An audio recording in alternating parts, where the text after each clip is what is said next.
Hi guys, today I've got the crocodile Dundee of bullshit slayers, the great Aussie Rita Panahi. How you doing, Rita?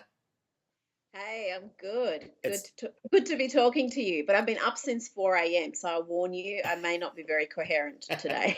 well, uh, however amount of coherence you have, it'll be a lot better than any of the ostriches that we both are used to interacting with. So I think we'll be fine.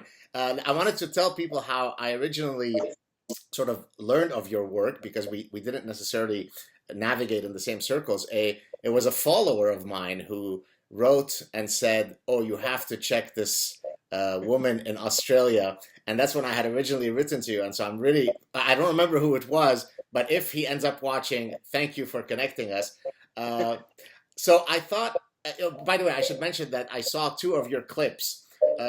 One Ah, yeah, one was you were chatting with a guy, I don't know who he is, but a guy by the name of Andrew O'Keefe, ah, yeah. who was like basically a caricature of the castrato.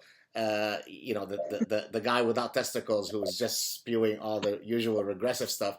And then the other one I saw of you, I think, was your introductory comments at the IQ squared Mm, debate on racism, which was a very powerful introduction. So there you go. So I thought we'd start with your background. Tell us a bit about mm. your personal history, so people have a sense of what your journey has been.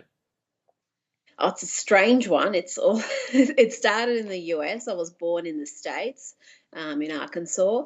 My dad was studying there at the time. This is before the Islamic Revolution, so the intention was always, to get the degree and go back. And the family went back to Iran, and then the revolution happened, and Iran really descended into what it's become now. It went backwards very quickly. Um, and Anyway, it's a long, torturous story, but we ended up in Australia when I was around 8 years old.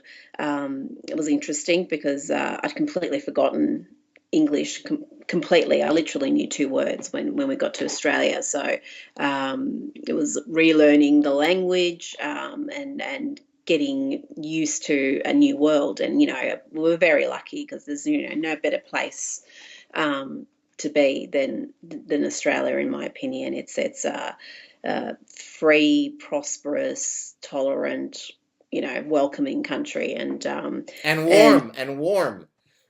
and warm, and it's yeah, the climate and the people, and it's yeah, you just feel blessed. I mean, whether I think a lot of Australians who are born here and who just don't know how lucky they are. It's just by luck they were born in this little part of the world, and they've got every opportunity to succeed.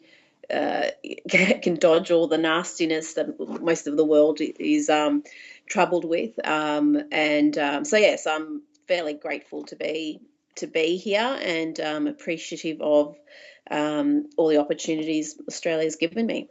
I visited Australia and New Zealand back in 2001. It was my first year-long sabbatical, and I spent 7 weeks well, 5 weeks in Australia and 2 weeks in New Zealand. And I think I can safely say that it might have been truly the greatest trip of my life. I mean, there wasn't a single city. I really did many, many of the cities, probably 10, 15 cities, both in Australia and New Zealand. And I don't think there's a single place that I went to, maybe with the exception of Cairns. Uh, I joke that the tourism board of Cairns should basically have the following slogan: Cairns, the place where tourists go to die. And the reason I say this is because it seemed as though death was awaiting you at every corner. So there was a mosquito that gives you something called the Ross River fever. Yeah, Uh, that's not. th- there was a salty man-eating crocodiles. There were maybe five types of man-eating sharks. There were the box jellyfish, which didn't allow you to enter the water. There was a typhoon. So everywhere you turned was death. So I was really looking forward to leaving that damn place. Otherwise, stunning place. So so you leave Iran, you go to Australia. At what point did you decide that I mean, I guess the right term for you would be you're an ex-Muslim, correct? You're no longer a practicing Muslim. Is that right?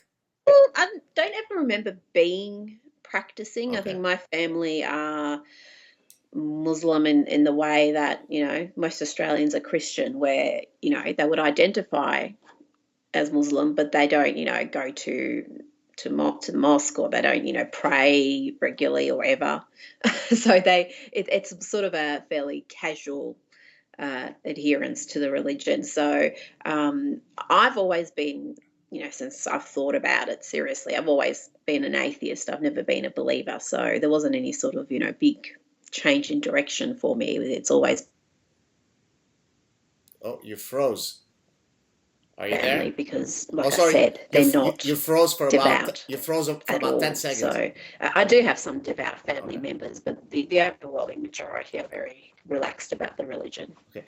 There's a bit of a problem with the connection. You froze for about 10 seconds, but can you just All right. maybe summarize from the point that you said that you always knew that you were an atheist? Um, Yeah, so for me, there wasn't really a massive change in direction. I've always, since I've thought about it intelligently as I guess a teenager, and then as an adult, I've always been an atheist. And that's not such a horrible thing as far as, but actually, I'm explaining this really badly. This is what I was talking about, being up at 4 a.m. and being hopelessly inarticulate. But yeah, it hasn't been a major drama in my life, is what I'm trying to explain, because the overwhelming majority of my family aren't devout, and so to be an atheist is nothing too Shocking. you know, shocking for them. Yeah. You often hear, at least I hear anecdotally, that sort of the on the street in Iran, many of the people would probably best be described in the way that you've described yourself. Would that be a fair assessment, that even though we sort of think of Iran as being this sort of hardcore Islamic state, the regular person, the educated person, is probably exactly what you described of yourself? Is that a fair statement? Um, Look, I can't speak with first-hand knowledge of that, because it's been so long since I've been back there, and I won't ever go back there unless there's another revolution and the mullahs are thrown out. That is certainly what you hear from the expats, that it's not, the people are educated, they're modern, they don't want to live under this oppression and under the conditions that. But then you wonder, because you wonder how representative the expats are of the overall population of Iran, and that's what I wonder about. But certainly, within my family and within the Iranian community that I'm familiar with, both in Australia and elsewhere around the world, that is the experience, that they're not particularly devout, religious. They're modern. They yearn for the Iran uh, of old, before the Islamic Revolution. But I think it may be naive to think that that privileged class is representative of the entire country. I think if they were, then perhaps the revolution wouldn't have happened, or something since then would have transpired, and the country would be modernized again. Got you. Speaking of, when you said that you would never return to Iran, there's Mm. actually a current case going on, which I doubt that it's made its way to your neck of the woods. But one of my colleagues, I don't know her personally, but she's a professor at my university. Let me get her name. Professor Homa Hutfar. She is an anthropologist. I think she's a Canadian citizen who went, a woman of I think certainly of scientific accomplishments, went back to Iran, and now the Iranian government has detained her. And I frequently receive from my university union all sorts of petitions where the professors are certainly trying to mobilize some efforts to try to intervene and get her out. And so I think you're certainly it's good that you're not going back, because I'm sure that it would be Mm. dangerous given how much you Like, speak out against Islam. What was the catalyst for you to sort of compel you to become so public in your positions in criticizing Islam? Um, oh look, I don't think it was a conscious decision. It was, write about a range of topics, and it's a topic that I'm obviously deeply interested in, and with my personal history, and increasingly in the West, we're seeing those those two worlds collide, and some of the behaviour from certain sections of the media and academia has been, in my opinion, utterly shameful, where they use bigotry of low expectations and treat certain segments of the community to a completely different standard than they would treat anybody else, and we're seeing it again and again. And it's in my line of work, I hate hypocrites. I hate virtue signalers. I hate people who, uh, you know, like to preach and tell the world how, morally superior they are, whilst their actions, tell you something completely different. And whether that's coming from, the world of Islamic extremism, or it's coming from the social justice warriors, wherever it's, I feel it's my duty to call it out. So it's part of the job, and I'm very happy to be doing it. Well, and I think you have a blog titled Misjudgment, which I love because I've specifically written about, and also I've done one sad truth clip where I basically say that it is perfectly okay to judge. It's natural to judge because there's this sort of ethos in the West. Who am I to judge? Who are we to judge? Right? Well, I mean, of course, for certain things you shouldn't cast a Yeah, judgment, but for many other things, I think you're a moron if you don't judge.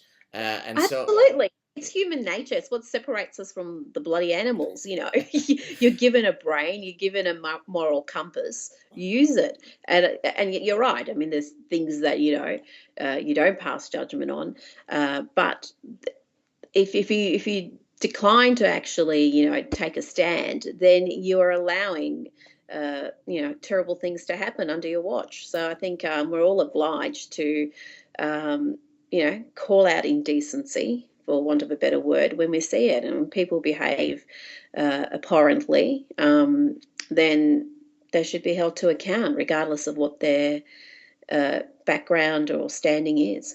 well, I just went after earlier today the incredibly oppressed Beyonce Knowles, who her and her husband are only worth $1 billion. And so I was suggesting that I feel quite guilty when my children are now asking for food when I should be helping somebody who is the victim of institutional racism like Beyonce. We need to be taking food away from our children because, after all, I'm not black, so I'm privileged. She's black, she's a victim. And so I was trying to explain to my children that, sorry, kids, if you go hungry, I've got to help out the Knowles. She is the classic example of a virtue signaler, right? Right? Who jumps on these unbelievably vacuous platitudes simply to look good, right? To manage her impression. Yeah, that moral grandstanding, it's almost like a brand, isn't it? Because there was a feminism thing, and now it's the Black Lives Matter thing. And you know what? I love Beyonce's music. I enjoyed watching the clip where her sister beat up her husband, and she just watched it on casually. I enjoy all of that, so I've got nothing against her as an artist. In fact, I'm quite a big fan of her music. But when celebrities, whoever they are, start preaching to the great unwashed about how things really are, I think we've all got a right to look on with some judgment, because whenever they do it, just about every instance, they are massive hypocrites. Leonardo DiCaprio or Yeah. Harrison Ford, two of the more outspoken, members of the Hollywood community, as far as the global warming goes. They preach it endlessly around the world.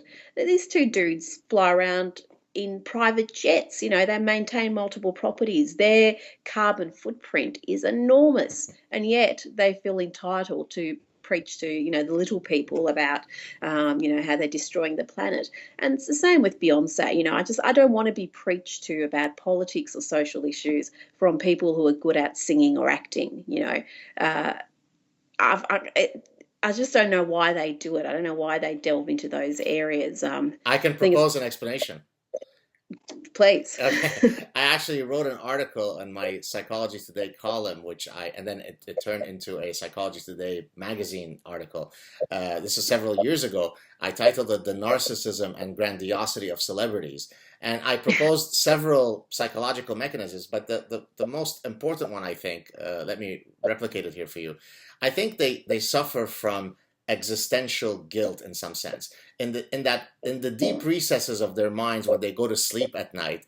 They know that they are frauds not in the sense that they scam their way to start, but that they realize that they're not really worthy of all the adulation and godlike attention that they receive. And so the way that I can sort of fix this injury to myself is to actually demonstrate that I'm a truly wonderful person. I'm a fighter against global warming. I fight for the rights of women in Darfur and so on, right? And so that's a way by which I can fix this discrepancy between all of this adulation that I get and ultimately what I truly think is I'm undeserving of. What do you think of that theory? I like it. I like it. The only counterpoint I would make to it is within the artistic community, whether it's stand-up comics or singers, actors, there seems to be this, the overwhelming majority do lean to the left. And that's true of the ones who are successful, but it's also true of the ones who are hopeless failures. So I wonder, whether artistic people naturally lean left, and then like you said, when they become hugely successful and have got more money than they know what to do with and all this adulation, the guilt kicks in. But I'm always disappointed when stars get political. Even when I agree with them, I'm like, well, why am I hearing from you? Prince died earlier this year and I was shattered. I mean, I adore Prince. I'm obsessed by him. Thought he was the most talented little human ever. Um, but you know what? I don't want to hear about his politics because he was clueless. He believed in crazy conspiracy theories. I don't want to. I don't want to be getting my political and social insights from people who live in a completely warped world and have very little idea of what actually goes on in everyday life for the majority of the population. So, but it's been funny. I mean, I've been watching Deborah Messing and Susan Sarandon having these Twitter fights over, Oh, I didn't know about this. What is that all about? I think Susan, I think, is a Bernie fan, All and right. Deborah might be Hillary. It could be the other way around, but I'm pretty sure that's right. And they've been at each other, and to see your left wing feminists at war with each other is always amusing. But it's I mean, everyone's entitled to their opinion. Everyone's entitled to preach whatever they want to. But I'm just, in my opinion, most celebrities who delve into that area actually do themselves a disservice and do the cause a disservice. I can't imagine anyone would actually change their vote because Leonardo told them to. Oh, you've disappeared. Your photos. Oh, you're back. Okay, here you go. Sorry. Well, I think one of the reasons why these guys are compelled to speak their minds is because I mean, imagine if you're Prince, right? You've probably spent the last 30 years never hearing an objection to anything that you say or do, right? So Yeah, it yeah. reinforces the fact. I mean, every single interaction that I have as Prince only reinforces how special, how unique I am. And therefore, it takes a truly humble person to actually recognize that despite the fact that I'm a great dancer and singer and musician, I may not know much about the epidemiology of a disease and I should keep my mouth shut. And so I think for most mortals, it becomes difficult to extricate yourself from this kind of godlike sense that you have of yourself, right? I mean, nobody has contradicted me if I'm Prince since 1978. So how could you not expect me to weigh in on all these things? I'm an important guy. So I think that's really the problem, right? Yeah, and you're right. I mean, I don't think any person could cope with that kind of, continuous adulation, being surrounded by yes men and women, and never being probably challenged or held to account, and it would play with anybody's mind, and after a certain amount of period, and that's what I mean. They're not regular people most of the time. They don't have regular experiences. They don't know how the mainstream lives and survives and what keeps them up at night But Hillary because Clinton is they live a Hillary themselves. Clinton is a regular person, though, right? I'm being Who's sarcastic. Hillary. Hillary Clinton. Oh, of course. She hasn't Yes. driven a car How since could you be more 1970. regular? Hillary? Yeah, exactly. Let's go back to Islam. Can you tell us about, is there anything unique to the dynamics of Islam in the Australian context that might be different from what we're experiencing in Canada, the United States, or Europe? I mean, my sense is, before you answer, is that you're roughly around where Canada is, but not nearly as bad as where Europe is, or say Sweden, which is probably the worst of all European countries. Is that a fair assessment? Oh, definitely. And it's the distance that has made that so similar to the US and Canada, where the incidents we have, the issues we have, are fairly minor. But there has already been, some significant issues, and the worry is that that problem is only growing. But yeah, we're nowhere near Belgium, France, Sweden, most of Europe. We are blessed with that, you know, Gotcha. Now, that distance. there are two, I guess, recent phenomena that have taken place in the Australian context. One was sort of the toughening up of the immigration laws under the former Prime Minister Tony Abbott, and more Yeah. recently, you just had somebody who was elected to the Senate, who is, I think, the One Nation Party. Is it Pauline Hanson or something like that? Can you tell us about both of these situations, and how is that representative of the general mood of how people are feeling towards Islam, or anything that you could tell us about these issues? Look, I don't think it was ever a sort of an anti-Islam sentiment that got the former Prime Minister Tony Abbott elected. It just isn't an issue of that magnitude in this country at all. And like I said, Australians are very tolerant, welcoming, but they care about their borders. They care about people coming here legally. And the former Prime Minister's the whole election campaign was around, I'm going to stop the boats because we're having thousands of people come to Australia by boat. Hundreds were drowning. It was just a terrible situation. We had detention centres full of people, and he very quickly managed to stop the boats. Everyone said, there's no way you can do it because these are global forces. How can you stop? Because you've got to go to the root of the problem. Well, no, you can stop it. If you protect your borders, you stop it from happening. So our detention centres are emptying out, and we're still taking in refugees as the same amount as before. In fact, we've increased our intake with 12,000 Syrian refugees coming here, but we pick who comes here, and they go through the checks. They've got passports, we know who they are, so it's just a far more ordered process. As far as Pauline Hanson goes, she's been elected to the upper house, the Senate here, and actually her party will have several senators. It's not just going to be her. She is a very much anti-Islam or anti-Islamic extremism. She's fairly outspoken about that. So you could say that anti-Islam sentiment has resulted in her being elected. It's going to be interesting because the Conservative vote in Australia has been fractured somewhat in the last election we just had a couple of weeks ago. A lot of the Conservatives feel disenfranchised with the new Prime Minister and, don't think he's a true Conservative. And their votes went elsewhere, and One Nation was a beneficiary, but there was a lot of others who were also beneficiaries. So our upper house is now an absolute mess. There's these minor parties and independents, and God knows how they're going to get any legislation through. But yeah, it's going to be an interesting couple of years politically in Australia. So, what do you think? I mean, I've pretty much asked this question that I'm going to pose you next to every single guest I've had on who knows about these immigration issues.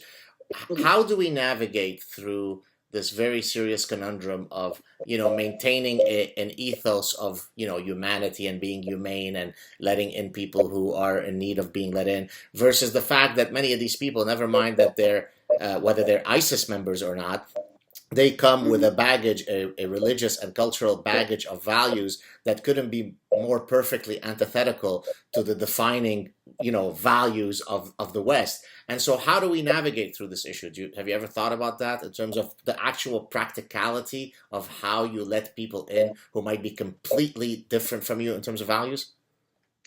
Oh, well, we've got all these sort of citizenship tests and all these programs for people who are coming here, um, but yeah, the actual practical ways of identifying people who are not going to fit in or who are not going to be living cohesively with Australian values of freedom and equality and that is a question. You know, how do you do that? Because when people are desperate to come here or migrate to any country, they will tell you what you want to hear, but undoubtedly there is a problem with certain sections uh, of the Islamic community where they've just got some fairly abhorrent attitudes to homosexuals, to women's rights. There's a whole range of To issues. Jews, to dogs, to music, to art, to statues, to life. Yeah, I mean, and you've got to first talk about it. And I think in Australia, like in the US, Canada, everywhere, there is this hypersensitivity that if you ever actually even want to discuss these topics, no matter how rationally and intelligently you want to approach them, people go nuts. They start shrieking about Islamophobia and they want to shut down debate. And when you do that, you end up with Belgium.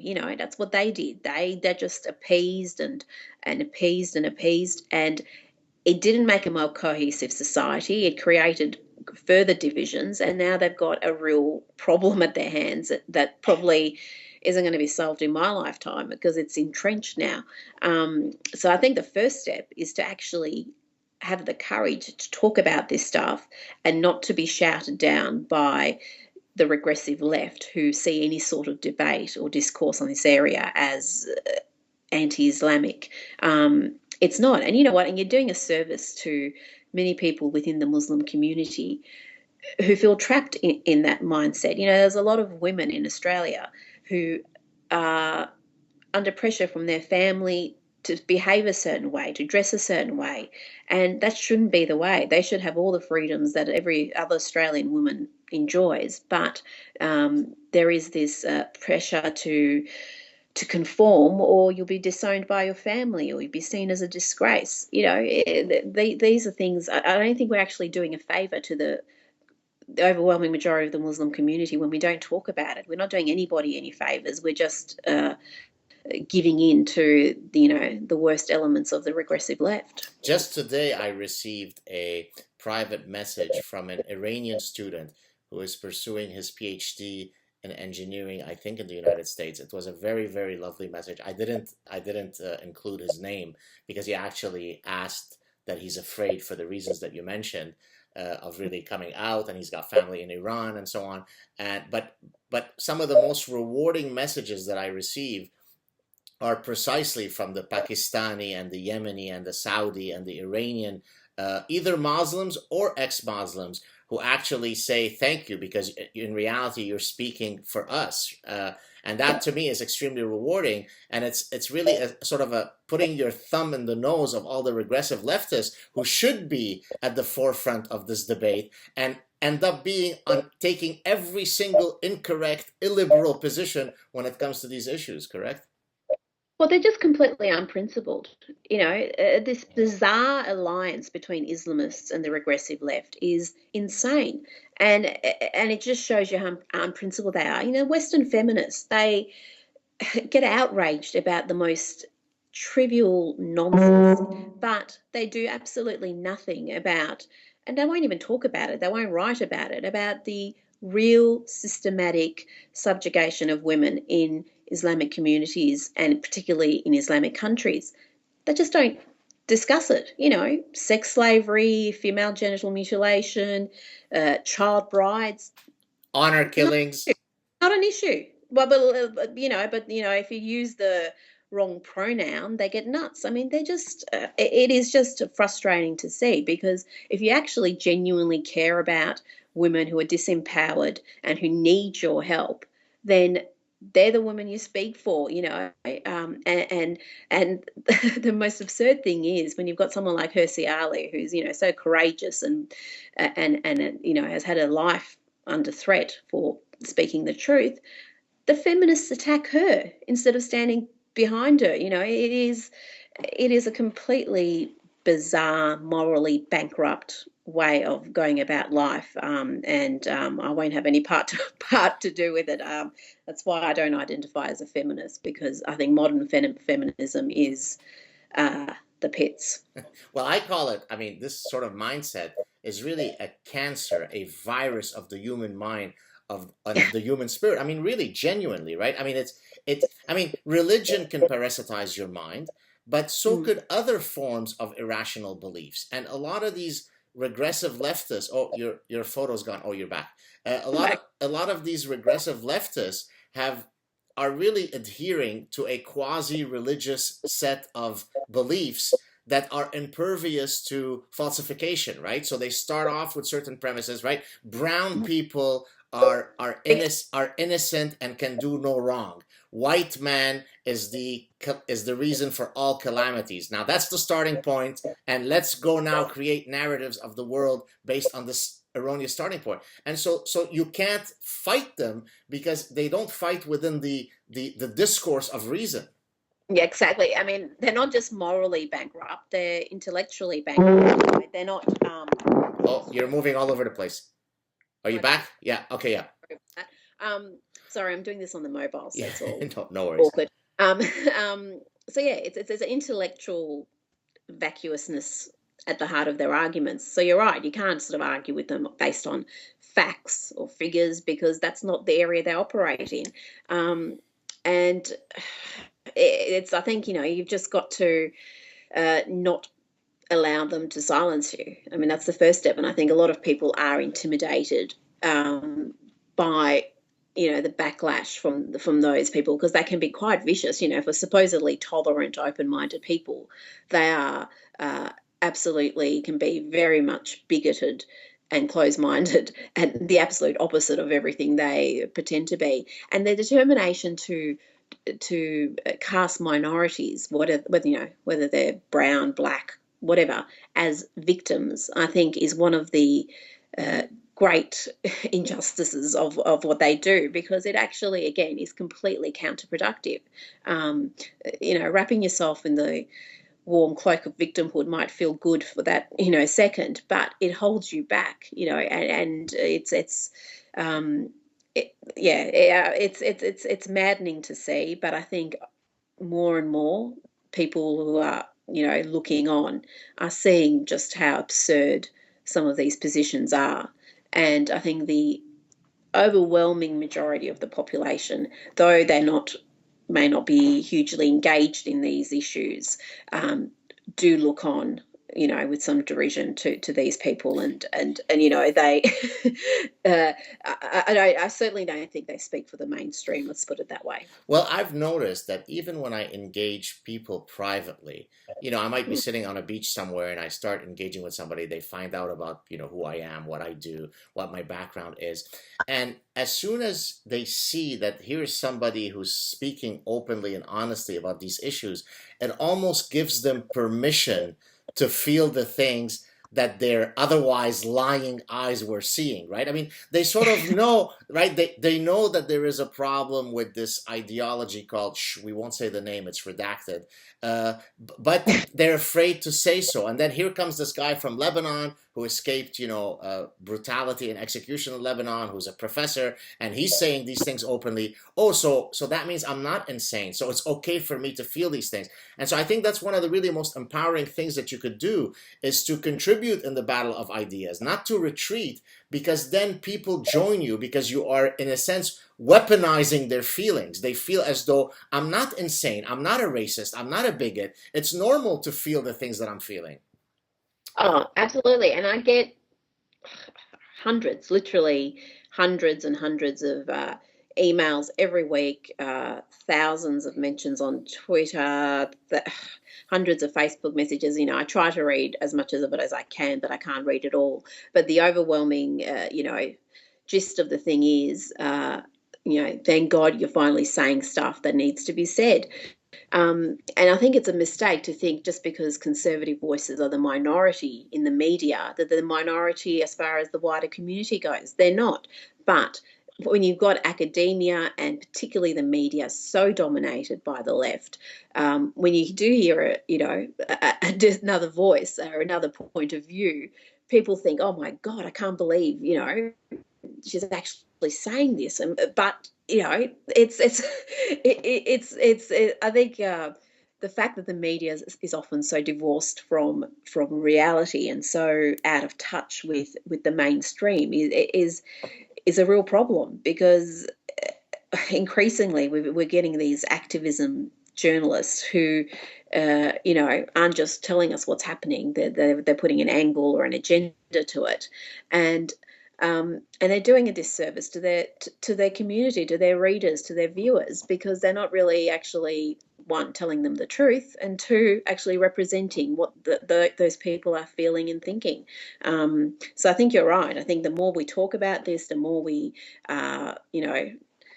put it out there and have this dialogue, it not only helps in solving some of the deeper problems, but it also empowers people who otherwise might be too afraid to speak up, and that includes people from minority groups, particularly the Muslim community, because, like you said, there are a great many of them who do want to modernize, who do want Islam to go through a reformation, but they're scared to speak out, and for good reasons. And I think we should be standing by them and helping them when we can. So I'm glad you mentioned the word reformation, because that was going to be one of my next points to cover. Are you of the opinion that the doctrines of Islam are reformable? That's a hard one. I would hope so, because if they're not, then it's a fairly grim situation. I would hope that they are. I would hope that, given that there are moderate Muslims who live cohesively, who still observe their religion, but don't subscribe to the elements that are problematic.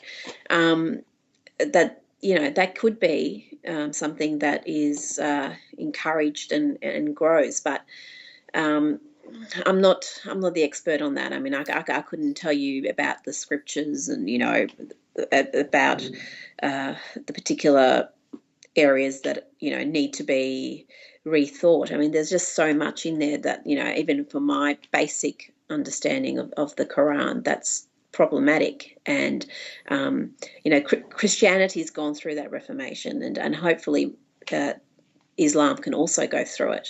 Hopefully it is something that is a possibility, because the religion needs it and the world needs it. So let me give you my take on this. It might be a bit pessimistic.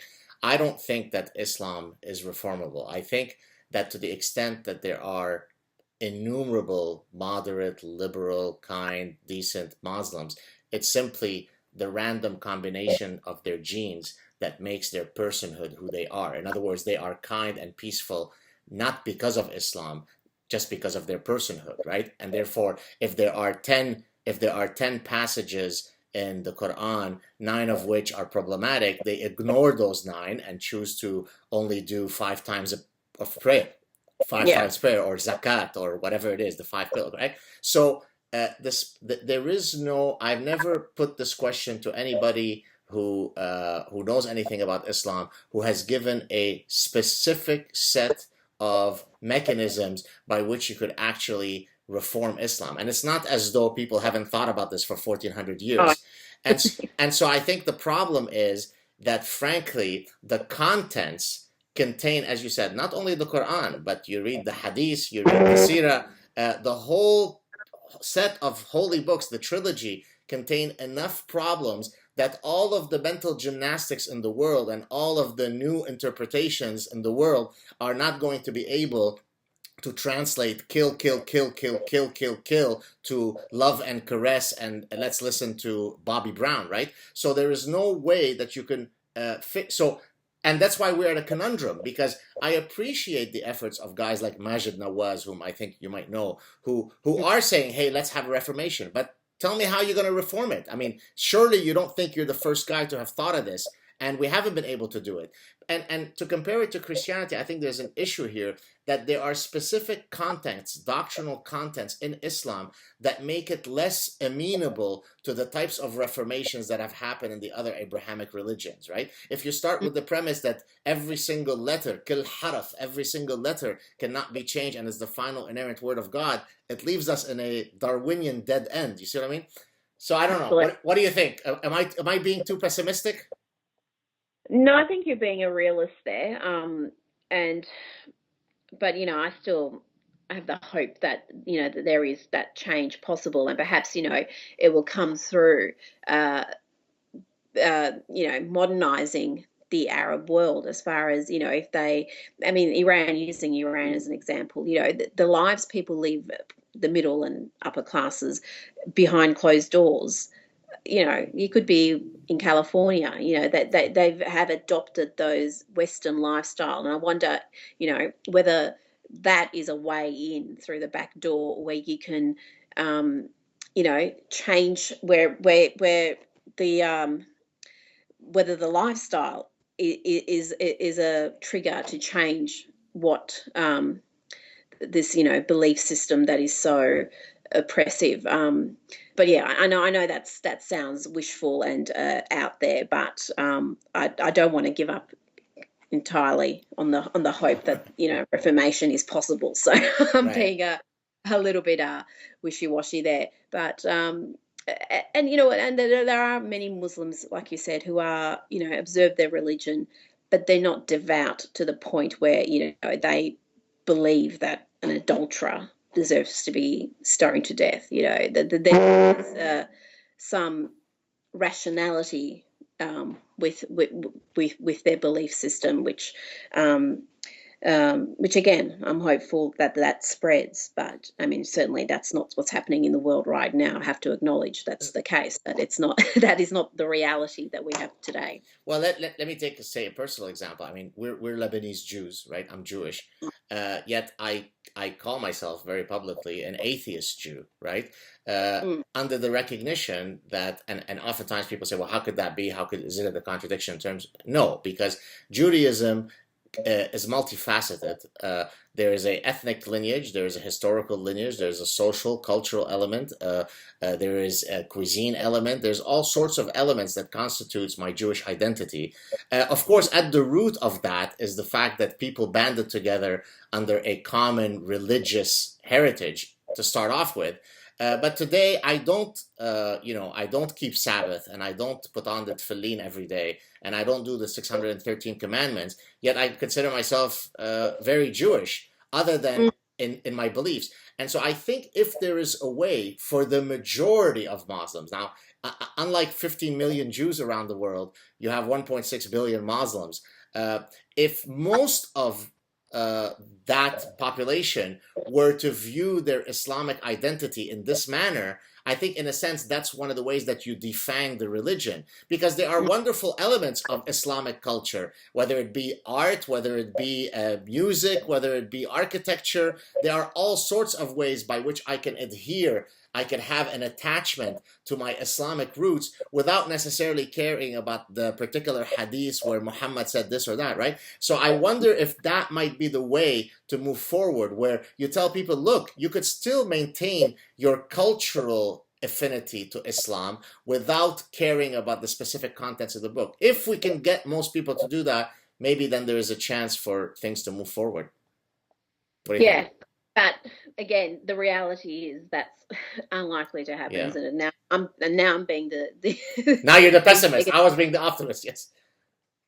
because I just think there's just such defensiveness from believers that any suggestion about modernizing or identifying some issues is just the reaction is just so absolutely irrational, over the top. If you even suggest some sort of examination of what's happening within the religion, so you wonder where is that going to start? And it has to come from within. You can't have people like me or you or people who are not non-believers dictating terms to them as far as, this is the road to go down. It has to come from within, and it's the only chance it will ever have of happening. And sadly, there's not too many within the religion who are pushing it. There are some, but they're fighting an uphill battle. And if it doesn't reform from within, then I think you're right to be pessimistic. Yeah. Are there any? We're soon going to wrap up. Are there any projects that you are currently working on? A book that you're working on? A documentary? Something that people are not aware of that you'd like to take this opportunity to promote? Oh gosh, no. I'm seriously. I need to be doing less, not more. You're not trying to make me do it. I'm busy. I write obviously for the Herald Sun here in Australia. I do a little bit of TV and radio. So my days are long and full. So yeah, there's no books or any projects, but I'm going to Israel next week, so that's going to be my first time. Oh, very nice. Tell us about that. How did that come about? I'm just going to be there for a week, so it's going to be a very quick trip. But so will you be able?